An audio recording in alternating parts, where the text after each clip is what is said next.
Hi friends, मैं राजकुमार स्वागत करता हूं हमारे यूट्यूब चैनल ज्ञान विद कुमार पे। आज हम डिस्कस करेंगे एक्सेल का एक और ट्रिक, यानी कि स्क्रीन पे आप देख रहे हैं ये आपके सामने एक लाइन लिखी हुई है।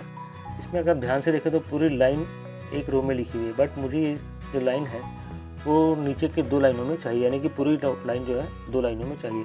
तो इसका एक तरीका है कि हर बार कट कीजिए और जहाँ आपको चाहिए वहाँ पर आप पेस्ट कर लीजिए, यानी कि सेलेक्ट कीजिए, कट कीजिए और पेस्ट कर लीजिए।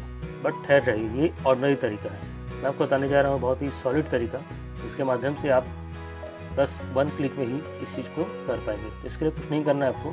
तो लाइन जैसे देख रहे हैं आप, उस रो को सेलेक्ट कर लीजिएगा, उस लाइन को जहाँ पे आपको यानी कि चाहिए, ये जो डाटा है वहाँ जहाँ पे आपको चाहिए। तो मैंने 2 लाइन सेलेक्ट कर लिया है, बस मुझे यहाँ पे चाहिए।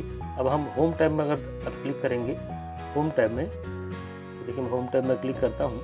ये होम टैब में क्लिक करने के बाद ये फिल ऑप्शन में जब आएंगे आप, तो यहाँ पे मिलेगा आपको जस्टिफाई, बस क्लिक कर दीजिए। ये देखिए पूरी की पूरी लाइन जो है 2 लाइन में